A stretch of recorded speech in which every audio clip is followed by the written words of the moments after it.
The crystal glasses, thin as a winter's first ice, chimed with a clarity that seemed to mock the tension coiled in the room. Liam watched as his father-in-law, Richard, held his own glass up to the light of the grand chandelier, a self-satisfied smirk playing on his lips. "You have to admit," Richard announced, his voice booming with the unearned authority of a man who equated volume with truth. "The owner of this place has impeccable taste, almost as good as mine." His wife Eleanor tittered in agreement, her pearls clicking softly. "Oh, absolutely, darling. It's a tragedy we don't know who he is. I'd love to have him over. He'd be one of us." The emphasis was a blade, sharp and precise, and it slid between Liam's ribs as it always did. Liam stood by the marble fireplace, a silent observer in a scene of opulent celebration. It was Christmas Day. Snow fell in thick, gentle flakes outside the floor-to-ceiling windows, blanketing the sprawling lawns and ancient oaks in a blanket of pristine white. The house, a masterpiece of glass, steel, and reclaimed timber, was a fortress of modern elegance nestled in the heart of the countryside. It was also Liam's house. He had designed it. He had built it. He owned every single meticulously chosen floorboard and custom-forged steel beam. This was the secret he held, a smooth, heavy stone in his pocket. For the past year, since its completion, he had allowed his wife's family to believe they were renting it at a generously discounted rate for family from a mysterious, reclusive foreign billionaire. A fiction he and his wife Chloe had concocted. Or rather, a fiction he had created, and Chloe had passively allowed to stand. "Dinner is served," Eleanor called out, clapping her hands together as if summoning servants. A catering team, hired by Richard to further impress upon the world his own importance, began bringing out platters of food that steamed in the warm, festive air. The dining table, a single slab of polished oak that could seat 20, was set for 8. Richard and Eleanor, their son Julian and his vapid girlfriend Tiffany, Chloe's aunt and uncle, and of course Chloe. 7 people. Liam moved towards the table, his heart a slow, heavy drum against his ribs.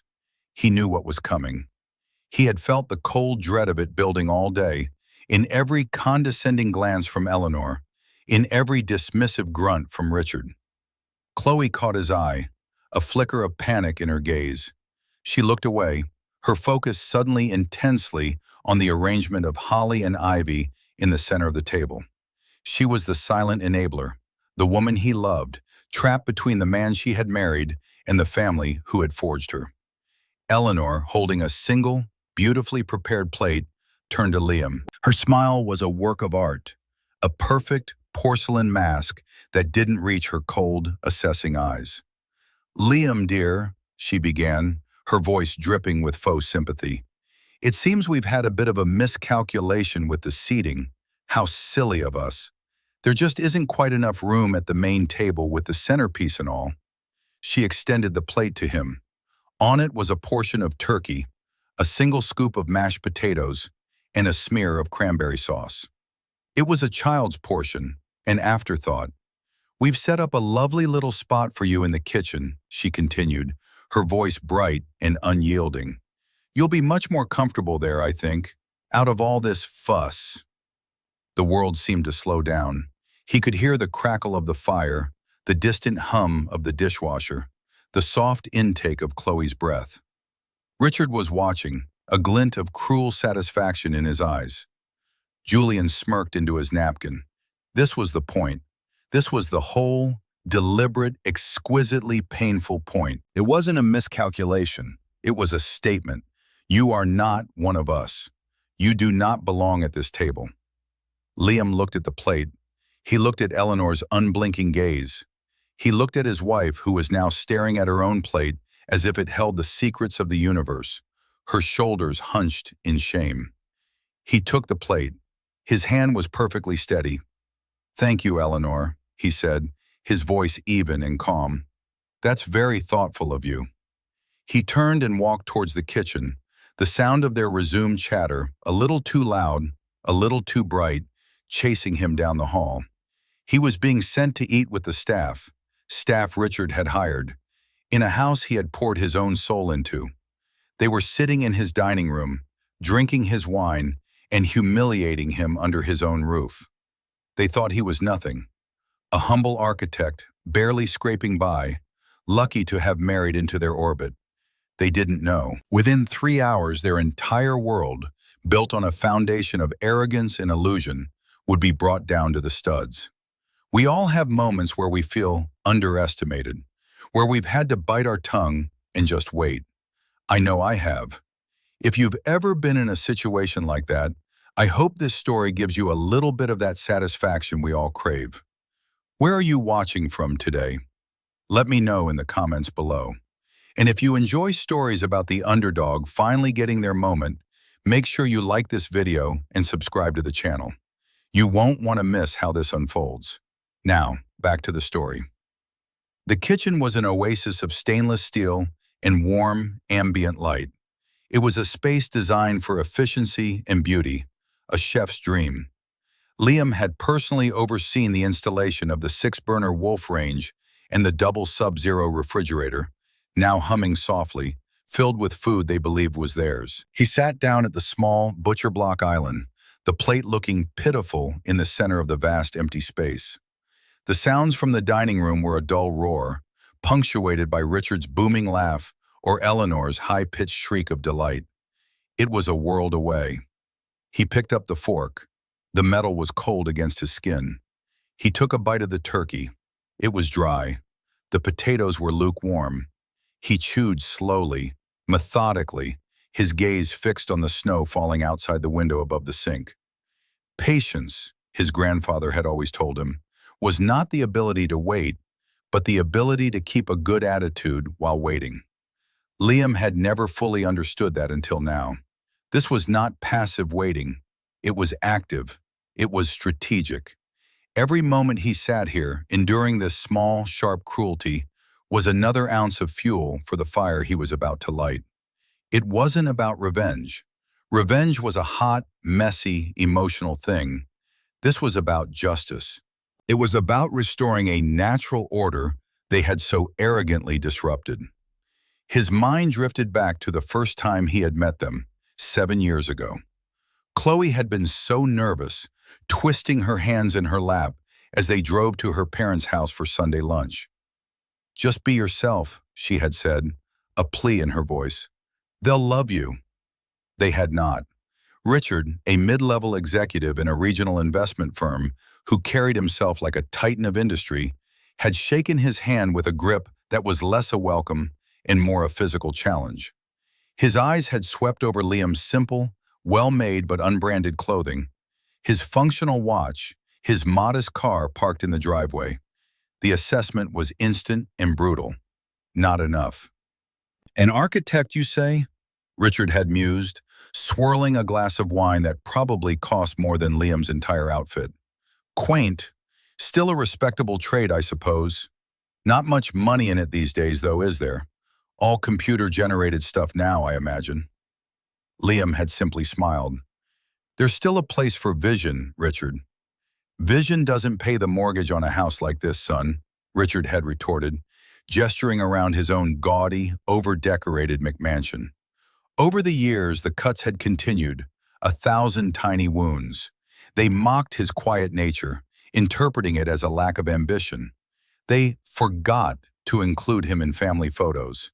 They introduced him to their friends as Chloe's husband, the name Liam, an unnecessary detail. When he'd started his own firm 3 years ago, working from a small rented office, Richard had patted him on the shoulder. "Good for you, giving it a go. Most men would be happy to let their wife's family support them." The implication was clear. They saw him as a freeloader, a financial drain on the dynasty they imagined they were building. They had no idea. They had no idea that his small firm had in its first year landed a contract to design a series of boutique eco-hotels in Costa Rica. They didn't know that his quaint vision had won him the prestigious Pritzker Prize last year, an honor he had accepted at a quiet ceremony in Tokyo, telling Chloe's family he was at a design conference. The prize money alone was more than Richard had likely earned in the last decade. They didn't see the portfolio of commercial properties he had quietly acquired, the silent partnerships in development firms, the wealth that was not just significant, but generational. He didn't flaunt it. For Liam, wealth was a tool, not an identity. It was a means to create, to build, to provide security for his family. It was not a cudgel with which to beat others into submission. He finished the last bite on his plate. He stood up, rinsed the plate and fork, and placed them gently in the dishwasher he had chosen. On a small shelf near the pantry, almost hidden, was a leather tube. He ran his fingers over the smooth, worn surface. Inside were the original, hand-drawn blueprints for this very house. His signature was in the bottom right corner, clear and strong.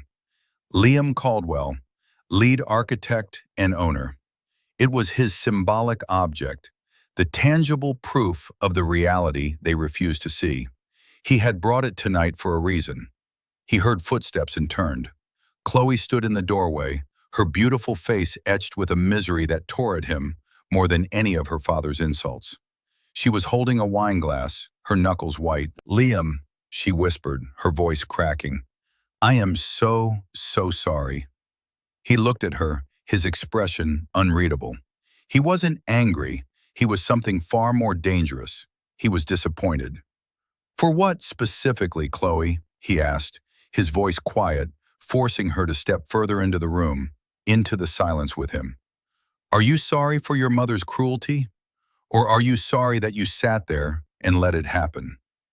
The question hung in the air between them, heavy and sharp. Chloe flinched, as if he had struck her. "It's not that simple," she stammered, twisting the stem of her glass. "You know how they are. It's easier to not make a scene. It's Christmas." "Is it?" Liam countered, his voice still level, almost conversational. "It feels less like Christmas and more like a public flogging. And my wife, the person who is supposed to be my partner, my defender, is holding the whip for them." "That's not fair," she cried, tears welling in her eyes. "I hate it. I hate how they treat you. It makes me sick." "I believe you," he said, and he did. He could see the genuine anguish in her face. "But hating it in silence, Chloe, is the same as approving of it. Your silence is your consent. It tells them that their behavior is acceptable. It tells me that my dignity is worth less than their comfort." He took a step closer, his gaze softening slightly. He loved this woman. He loved her fire, her intelligence, her kindness to everyone in the world except for him when her family was present. "I have never asked you to choose between me and them," he said softly. "But I have, from the very beginning, asked you to choose us, to stand with me, to be my wife not just in name, but in fact. When your father insults my profession and you say nothing, we are not a team. When your mother banishes me from the table in my own home and you look at your plate, we are not a team. What are we, Chloe?" She began to sob, silent, racking tears that shook her entire body. "I'm a coward," she whispered, the words choked with self-loathing. "I've always been afraid of them, of my father, of his disappointment." "And what about my disappointment?" Liam asked, the question gentle but firm. "Does that weigh nothing in the balance?" She looked up at him, her mascara running, her face a mess of regret. "It weighs everything," she said. I don't know how to fix it."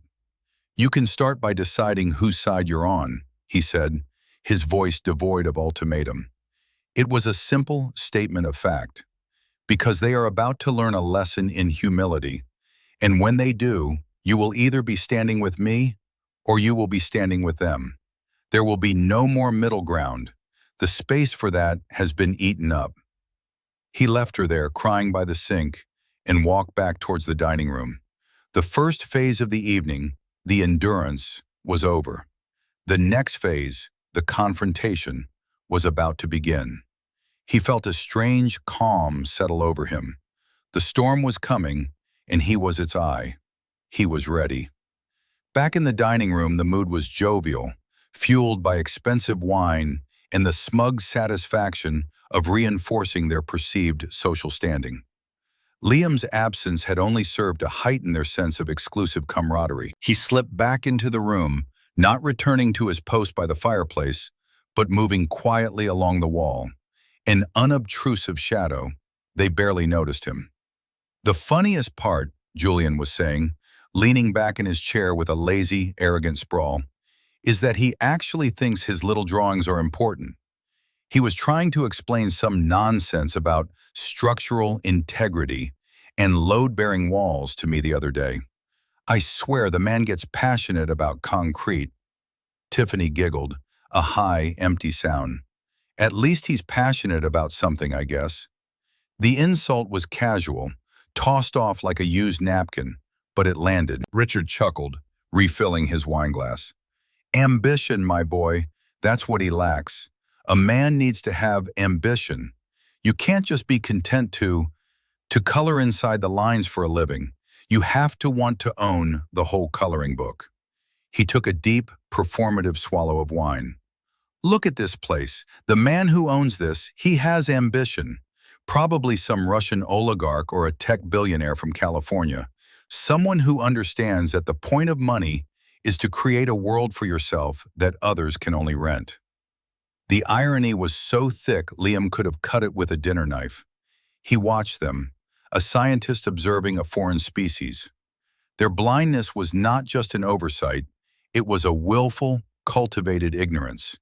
They didn't want to see Liam for who he was because it would disrupt the comfortable narrative of their own superiority. His perceived failure was essential to their sense of success. I heard from the property manager, Eleanor chimed in, leaning forward conspiratorially, that the owner is incredibly private, never even seen him. Everything is handled through a labyrinth of lawyers and accountants. It's all very mysterious and terribly chic. Probably has a new supermodel every week, Julian added with a wink. That's what I'd do. Chloe, who had returned from the kitchen a few moments after Liam, sat stiffly in her chair. Her face was pale, her eyes red-rimmed but dry. She looked at her father, then at her brother, and a flicker of something new crossed her face. It wasn't just shame anymore, it was anger. A slow, quiet anger that was beginning to burn away the fog of fear. She met Liam's gaze from across the room, and for the first time that night, she gave him a small, almost imperceptible nod. It was a promise. I'm with you. Liam gave a nod of his own, so slight that only she would have caught it. The final piece was in place. The catering staff began clearing the main course plates and bringing out dessert. It was a decadent chocolate lava cake, dusted with powdered sugar and served with a raspberry coulis. As one of the caterers approached Liam to take the empty plate he had brought back from the kitchen, Eleanor held up a hand. "Oh no, that's all right," she said, her voice syrupy sweet. "Liam can help with that. He's family after all. He won't mind giving us a hand." It was the final, petty twist of the knife. He was not just banished from the table, he was now being relegated to the role of unpaid servant. To be asked to clear the plates of the very people who had just insulted him in his own house was a humiliation so profound it bordered on the absurd. Liam looked at Eleanor, a faint, almost imperceptible smile touching his lips. "Of course," he said, "I don't mind at all." He moved with an unhurried grace, collecting the plates one by one. He took Julian's, who didn't even look up from his phone. He took Richard's, who gave him a dismissive wave. He stacked them with the precision of a man who understood structure, who understood how things fit together. As he reached for Eleanor's plate, she looked up at him, her eyes glittering with triumph. This was her victory lap. He held her gaze as he took her plate. He didn't look away. He let the silence stretch, forcing her to truly see him, perhaps for the first time. The smile on her face faltered, a flicker of uncertainty in her eyes. There was something in his gaze she had never seen before. Not hurt, not anger, but a deep, unnerving calm. It was the calm of a chess master who sees the board 10 moves ahead. He stacked her plate with the others and turned to walk towards a kitchen. But he didn't go all the way. He stopped at the head of the table where Richard sat, preening like a king on his throne. Liam placed the heavy stack of dirty dishes directly on the polished oak surface, right next to Richard's untouched dessert. The clatter was just loud enough to be jarring, to break the flow of conversation. Every head turned towards him. The air crackled with sudden tension. "Liam, what is the meaning of this?" Richard demanded, his face beginning to flush with anger at the breach of decorum. Liam ignored him. He wiped his hands on a napkin, then reached into the inner pocket of his jacket. He pulled out a slim, expensive-looking leather wallet. The room was silent save for the crackling fire. He didn't say a word. He simply stood there, a quiet, immovable presence. The quiet before the storm had arrived. He let the moment hang, allowing their confusion and irritation to build. He was no longer a shadow on the wall. He was the center of gravity, and the entire room was being pulled into his orbit. He was about to rewrite their reality, and he wanted them to be paying full attention. Richard's face, already flushed from the wine, was now darkening into a shade of crimson. "Have you lost your mind?" he sputtered, his voice a low growl. "You will take those dishes to the kitchen, and you will apologize to my wife for your bizarre behavior." Liam didn't look at the dishes. He didn't look at Eleanor. His gaze was fixed solely on Richard, a calm, analytical stare that seemed to peel back the layers of bluster and bravado to the insecure man beneath. "In a moment," Liam said, his voice quiet but carrying to every corner of the now silent room. "First, I have a question for you, Richard." "I am in no mood for your games," Richard snarled, pushing his chair back slightly, a gesture of aggression. "It's a simple question," Liam continued, his tone maddeningly reasonable. "It's about this house. You mentioned you were dealing with a property manager from Sterling Bridge Holdings. Is that correct?" The specificity of the name caught Richard off guard. "What of it?" he snapped. "A highly professional firm, recommended to me by a friend." "I'm sure they are," Liam said. "They charge a 20% management fee, which seems rather steep, but their service is impeccable. They handle the landscaping, the pool maintenance, the security. They even pay the property taxes from the rental income before forwarding the net proceeds. Very efficient." A confused murmur went through the table. How could Liam possibly know such intricate financial details? Chloe watched him, her heart pounding. This was it, the beginning. Richard narrowed his eyes, suspicion dawning. "How do you know that?" "I know that," Liam said, taking a small step closer to the table. "Because I'm the one who signs their checks. Or rather, my financial office does." He paused, letting the statement sink in. "Sterling Bridge Holdings works for me." The silence that followed was absolute, a vacuum that sucked all the air and warmth from the room. Julian's mouth hung slightly agape. Eleanor's hand was frozen halfway to her wineglass. Richard just stared, his brain visibly struggling to process the information, to fit it into his rigidly defined worldview where Liam was a nobody. That's absurd," Richard finally managed, though his voice lacked its usual booming conviction. It was thin, reedy. "You're lying. Why would you lie about something so pathetic?" "Why would I?" Liam echoed, a genuine curiosity in his voice. He reached into his jacket again, but this time he pulled out a small, heavy object that glinted in the chandelier's light. It was a set of keys on a simple, silver ring. "You were given one key when you moved in, the front door. The catering staff was given a temporary code for the service entrance. This ring has keys for every door, every gate, every outbuilding, and every vehicle in the garage. It also has the master override for the entire security system." He tossed the keys onto the table. They landed with a solid, definitive clink next to the stack of dirty plates, a stark contrast of power and servitude. "You're a clever man, Richard," Liam went on, his voice still calm, almost gentle. "A man who prides himself on his ambition. You told me vision doesn't pay the mortgage. You're right. It doesn't.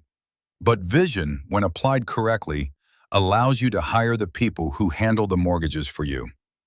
He slowly unbuttoned his jacket and reached for the leather tube he had left on a nearby console table. He walked back to the table, his movements deliberate, theatrical. He placed the tube on the table and uncapped it. With a soft rustle, he unrolled a large sheet of thick paper across the polished oak, covering the remains of their festive centerpiece. It was a blueprint, an intricate, beautiful, hand-drawn architectural plan. In the bottom right corner, in a box for official details, was the information. Project name, the Caldwell Residence. Lead architect, Liam Caldwell. And below it, in a clear, bold script, was the client's name, Liam Caldwell. "I didn't just design this house," Liam said, his voice dropping to a near whisper, a quiet bomb that shattered the foundations of their world. "I own it. Every window, every nail, every blade of grass outside. It's all mine. You are not renters. You are guests. You are guests in my home. And you," he said, his eyes finally flashing with a cold fire as he looked at Eleanor, "just sent the host to eat in the kitchen." The shock wave was palpable. Eleanor made a small, strangled sound, her face turning a ghostly white. Julian looked from the blueprints to Liam and back again, his smug smirk wiped clean, replaced by a slack-jawed bewilderment. Tiffany looked like she wanted the floor to swallow her whole. But Richard's reaction was the most potent. The crimson in his face drained away, leaving a mottled, unhealthy pallor. His entire identity, the carefully constructed edifice of the powerful patriarch, the provider, the man at the top of the food chain, had been demolished in a matter of seconds. He had been boasting about the wealth of a man he was actively trying to humiliate. He had been preening in a cage, thinking it was a throne, and the zookeeper was the very man he'd been throwing peanuts at. "No," he whispered. It wasn't a denial, it was a plea for reality to reassert itself in a way he understood. "No, that's not possible." As if on cue, the gentle chime of the doorbell echoed through the house. Every head snapped towards the sound. Liam didn't flinch. He had been expecting it. "Excuse me," he said, his voice once again composed. "I invited a friend for dessert. I hope you don't mind." He walked to the grand entryway, his footsteps echoing in the cavernous silence. He opened the door.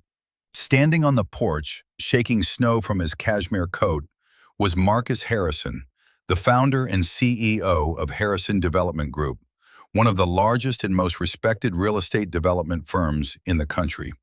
Marcus was a legend, a genuine titan of industry whose net worth was a matter of public record and dwarfed Richard's wildest fantasies. "Liam, Merry Christmas!" Marcus boomed, his voice warm and genuine. He clapped Liam on the shoulder. "Sorry I'm a bit late. The roads are a mess. This place, my God, it's even more spectacular in person. The photos you sent didn't do it justice. You've outdone yourself, my friend. Truly a masterpiece." Liam smiled, a real smile this time. "Marcus, thank you for coming. Come in, let me take your coat." He led Marcus back towards the dining room. As they entered, Marcus's eyes swept the scene. The stunned family, the plates stacked on the table, the blueprints unrolled like a declaration of war. He was a sharp man. He could feel the tension instantly. His eyes landed on Richard. "Richard, isn't it? We met at the fundraiser last year," Marcus said, his tone polite but distant. He was acknowledging an inferior.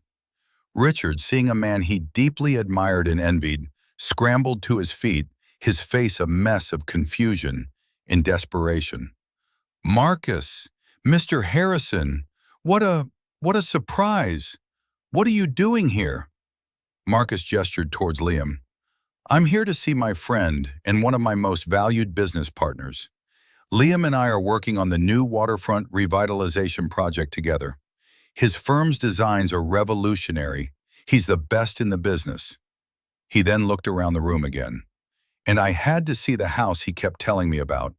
So this is the personal project you poured your heart into, eh, Liam? The confirmation was a final, brutal blow. It wasn't just Liam's word anymore. It was the word of Marcus Harrison, a man whose success was undeniable. The lie was impossible. The truth was inescapable. Liam looked at Richard, whose face had crumpled. "You see, Richard," he said softly, "you were right. The owner of this house does have ambition. I'm just quieter about it than you are." He then turned his gaze to the rest of the family.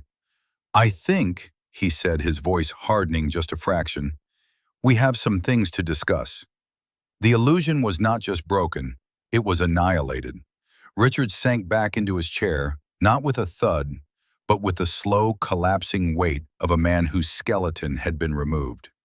He stared at the blueprints, his eyes tracing the lines that represented a reality he could no longer deny. The house was Liam's. The generous family discount on the rent hadn't come from a faceless corporation. It had come from the man he had just tried to shame into eating scraps in the kitchen. He had been living on the charity of the person he despised. It was a humiliation so total, so absolute, it eclipsed everything that had come before. Eleanor was the first to find her voice, though it was a thin, wavering thing. "Liam, I don't understand. Why? Why would you deceive us like this?" The question was a desperate attempt to reframe the situation, to cast him as the villain, the deceiver, rather than face her own monstrous behavior. Liam turned his cool gaze upon her. "Deceive you, Eleanor? I don't think that's the right word. The word you're looking for is observe. I gave you a blank canvas and you painted your own portrait on it. I simply stood back and watched." He walked slowly around the table, his presence now utterly dominant. Marcus Harrison, sensing this was a deeply personal family matter, quietly excused himself. "Liam, I'll just wait in your study. Let me know when you're finished." He gave Liam a knowing, supportive look and disappeared down the hall, his silent departure only emphasizing the isolation of the family. "Let's be clear about what happened here," Liam began, his voice taking on the measured cadence of a prosecutor laying out his case. This was the list of grievances, and he would omit nothing. "For 7 years I have been a part of this family, and for 7 years you have treated me as something less than. You have mocked my profession, questioned my ambition, and dismissed my character. You judge me based on the car I drove, the clothes I wore, and my refusal to engage in your endless, peacocking displays of status." He stopped behind Julian's chair. "Julian, you once told Chloe that you were worried I would drag her down. You saw my quietness as weakness. You saw my focus on my craft as a lack of drive. You assumed that because I didn't boast, I had nothing to boast about." Julian shrank in his chair, unable to meet his eyes, his face burning with shame. Liam moved on, his footsteps soft on the hardwood floor. He came to stand behind Eleanor. "Eleanor, at our wedding you pulled my mother aside and told her it was a shame Chloe couldn't have found someone with a more stable future. You have consistently forgotten my name when introducing me to your friends. And tonight you orchestrated a petty, cruel little piece of theater designed to put me in my place. You handed me a plate of leftovers and sent me to the kitchen of my own home." Eleanor began to weep, not the crocodile tears of before, but the harsh, ugly sobs of someone whose carefully constructed self-image had been shattered. I didn't mean, it was a joke." "Was it a joke, Eleanor?" A new voice cut in, sharp and clear. It was Chloe. She stood up, her chair scraping against the floor. She was no longer pale and frightened. Her face was set, her eyes blazing with a righteous fury that had been 7 years in the making. "Was it a joke when you told me Liam wasn't good enough for me? Was it a joke when you advised me to get a prenuptial agreement to protect my assets from him? Was it a joke every single time you made him feel small so that you could feel big?" She turned to her father. "And you, Dad, you, with all your talk of ambition, The only ambition you have is to be the biggest fish in the smallest pond possible. Liam built an empire quietly, with integrity and talent. You built a life on belittling others to feel powerful. You stood there and watched my husband, a man who has shown you nothing but kindness and respect despite your contempt, be treated like a servant in his own house. And you savored it. You enjoyed it. Richard looked up at his daughter, his face a mask of agony. Chloe, No, she said, holding up a hand. No more. You don't get to speak. For years, I have been silent. I let my fear of your disapproval outweigh my love for my husband. I was a coward, and my cowardice hurt him more than your cruelty ever could. That ends tonight. She walked around the table and stood next to Liam. She took his hand, her grip firm, their fingers lacing together. It was a simple gesture, but it was a declaration. A line had been drawn. She was on his side, finally and irrevocably. Liam squeezed her hand, a wave of profound relief and love washing over him. He looked back at Richard. The rent you've been paying, Richard, he said, his voice softening slightly, was approximately 1/10 of the market rate for a property like this. The money was deposited into a trust fund for your first grandchild, my child, Chloe's child. It was a gift, my way of trying to build a bridge.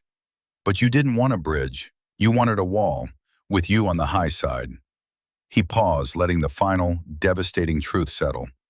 The company you work for, Richard, your regional investment firm, 2 months ago it was acquired by a larger private equity group based out of New York. I know this because it was my private equity group. I own it, which means, Richard, as of this moment, you work for me. If the previous revelations had been bombs, this was the apocalypse. Richard stared at him, his mouth opening and closing silently, like a fish gasping for air. The man he had tormented was not just his host, not just his benefactor, but his boss. The power dynamic had not just been reversed, it had been inverted to a degree that was almost cosmic in its poetic justice. You are all welcome to finish your dessert, Liam said, his voice returning to a state of calm. But then I want you to leave. I want you to pack your things. You have 1 week to vacate the premises. The lease is terminated, effective immediately. Liam, please, Eleanor begged, rising from her chair. He's your father-in-law. I'm your mother-in-law. We're family. Family? Liam asked, the word hanging in the air like a question mark. Family doesn't do what you did tonight. Family supports. Family respects. Family protects. You have failed on every single count. You are my wife's parents, and for that reason alone, I will ensure your transition is not a difficult one. Richard's job is secure, provided his performance is satisfactory. But our relationship, as you have known it, is over. It will be rebuilt, if it is to be rebuilt at all, on a foundation of respect. A respect you will earn. It will no longer be given freely, only to be trampled upon.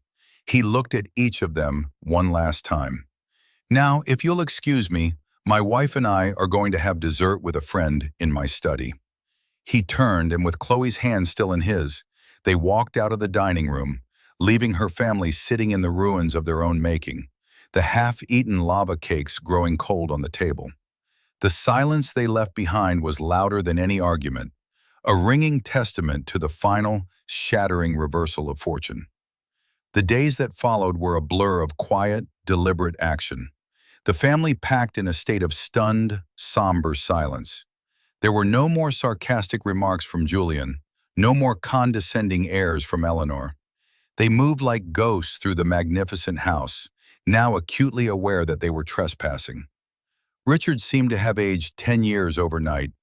He avoided Liam completely, communicating only through terse, formal text messages regarding the logistics of the move. He was a king dethroned, stripped of his borrowed castle, and forced to confront the barrenness of his own kingdom.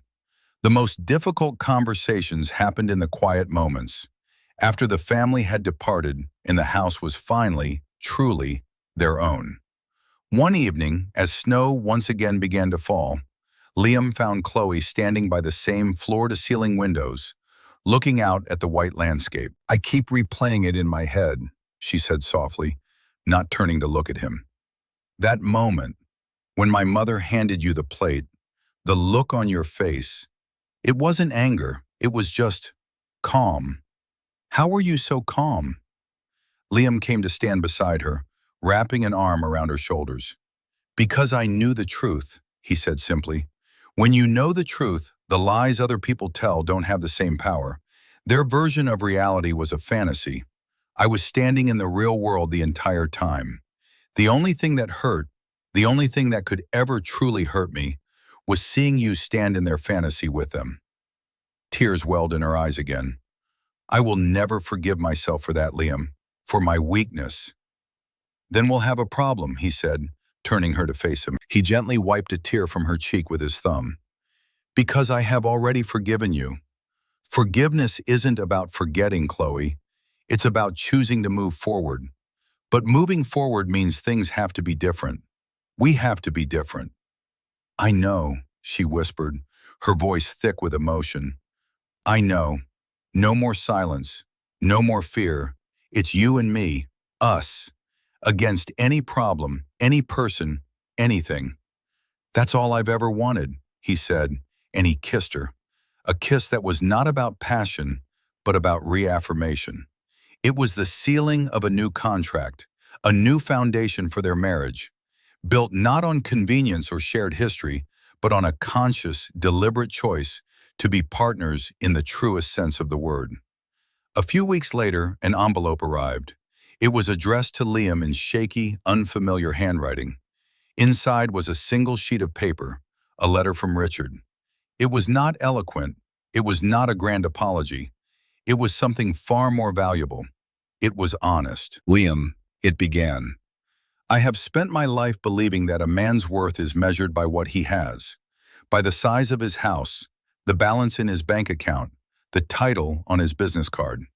I built my identity on that belief. When you came into our lives, you didn't fit my measurement. I saw your quietness and called it a lack of ambition. I saw your humility and called it weakness. I was wrong. I was a fool. You measured your worth by what you could create, by the integrity of your work, and by the quality of your character. You built a world for my daughter that I could never have given her, not because I lacked the money, but because I lacked the substance. The humiliation I felt that night was not because you had more than me. It was because I finally saw that I had nothing of what truly mattered. I do not ask for your forgiveness. I have not earned it. I only want to say that I see you now. I am sorry, Richard." Liam read the letter twice, then handed it to Chloe. She read it, her hand covering her mouth. "I never thought," she said, her voice filled with wonder, "that I would ever hear him say something like that." "People can change," Liam said, "but they have to be willing to look in the mirror first." I just handed him the mirror. The journey to reconciliation with Chloe's family was long and tentative. It began not with grand holiday dinners, but with quiet cups of coffee in neutral locations. The dynamic was entirely new. The arrogance was gone, replaced by a hesitant, fragile respect. Eleanor, for the first time, asked Liam about his work with genuine interest. Julian, having been humbled by his own girlfriend, who left him shortly after the incident, finding his diminished status unattractive, started treating Liam not as a rival, but as a mentor, asking for advice. Richard was the most changed. At work, he was professional, diligent, and almost deferential. The bluster was gone. In its place was a quiet competence that Liam had never seen. He was a good employee, and slowly, tentatively, he began to be a better father-in-law. 1 year later, on Christmas Day, the scene was very different. They were all gathered at Liam and Chloe's house again. This time there were no caterers. Chloe and her mother had cooked the meal together. The table was set for 9. Liam, Chloe, and their newborn daughter, sleeping peacefully in a bassinet by the fire. Richard and Eleanor, Julian, and Liam's own parents, who had previously been kept at arm's length by Eleanor's snobbery. As they sat down to eat, Richard raised his glass. He looked across the table at Liam, his eyes clear and direct. "To family," Richard said, his voice quiet but firm. "The real kind. The kind built on love and forgiveness and a hard-won respect." Everyone raised their glasses. As the crystal chimed, it was a new sound. It wasn't a sound of opulence or status. It was the sound of something broken that had been mended, stronger in the places where the fractures had been. Liam looked around the table, at his wife, at his child, at the family that had been shattered and was now, slowly, being pieced back together in a new, more beautiful form. He had not sought revenge. He had sought truth. And in the end, the truth had not just set him free, it had set them all free. True wealth, he reflected, was never about the house you owned. It was about the home you built inside it. And for the first time, his house finally felt like a home. And so, Liam's quiet strength completely reshaped his world, proving that true power isn't about how loudly you can shout, but about the unshakable foundation of your character. It's a powerful reminder that dignity and integrity are worth more than any amount of money or status. What did you think of the way Liam handled the situation? Would you have done the same, or would you have revealed the truth sooner? I'd love to read your thoughts in the comments section below. Your perspective is what makes this community so special. Thank you so much for joining me for this story. If you found it satisfying and want more tales of justice and vindication, please give this video a thumbs up, and more importantly, hit that subscribe button and turn on notifications so you never miss what's coming next. We have a lot more stories to share, and I can't wait to see you in the next one. Until then, remember to value your own worth, even when others can't see it.